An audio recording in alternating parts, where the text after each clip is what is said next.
What's the best way to transfer the ownership of my investment property to my son before my death? Say you. Well, you could just go ahead and you're allowed to gift up to approximately 12 million. It's probably getting closer to 13 or 14 million, but that's just a gift and you can certainly do so. But we wouldn't really recommend that generally from a tax perspective because they won't get what's called stepped up basis.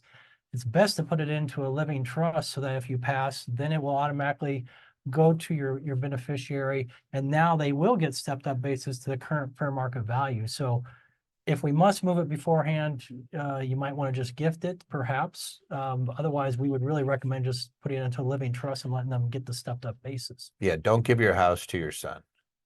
The reason being is because you just did a gift. You're going to have to report it. You have to file it on your tax returns if it's greater than, what is it this year? 17,000, 18,000. There's a annual minimum amount where you don't have to report anything, but you're going to be well above it if you're giving your house. But they're also liable for everything. They're liable on the property and you're liable for anything they do. All of a sudden, they go through a divorce, they get in a car accident, they could take that house. Especially if the son's not living there as a primary residence, you're living there. That would be rather shocking if all of a sudden the house disappears or the son decides I'm going to sell my interest. Then all of a sudden you have a roommate and you're not particularly happy about it, right? So what's the best way to transfer ownership? Into a living trust. And then when you pass, you get a step up in basis. Your son will not have to pay tax in any of the gain. It works out really great. But during your lifetime, you don't have any worries. The other issue we have is if you're doing any sort of Medicaid or anything like that, they have a look back period. I think it's 5 years. That could cause problems and penalties if you inadvertently do this within that timeline. You're like, oh, nuts.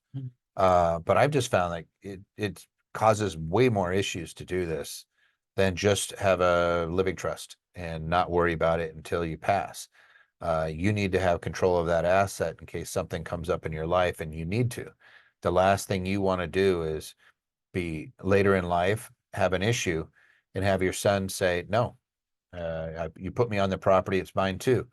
I'm going to object. I don't want to sell it. I don't want to, I'm going to fight you. We've seen it happens, and you don't want to bring that upon yourself. So put it in a living trust.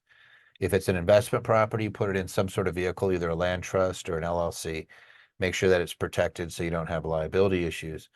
But when you pass away, there's a huge benefit that you're still receiving under the tax code, which is that step up in basis, which means your son's basis.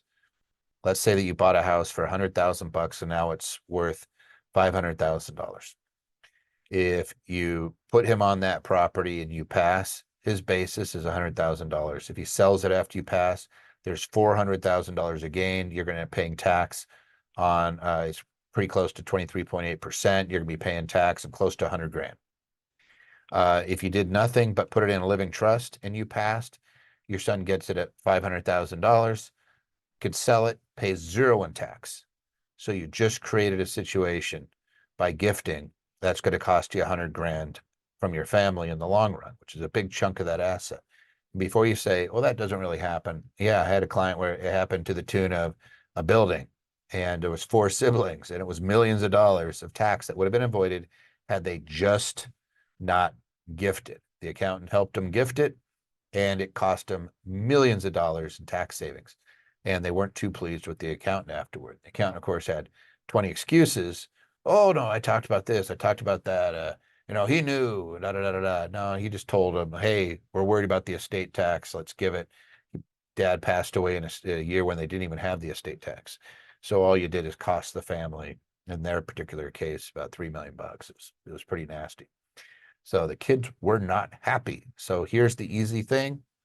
Use a properly drafted living trust, put it in the living trust, make it easy. Hey guys, if you like this snippet of Tax Tuesday, then I invite you to click the link and actually subscribe to become a Tax Tuesday member. Every other week, we do these live, and you too can ask your questions, and myself and my team will answer your questions on the next Tax Tuesday.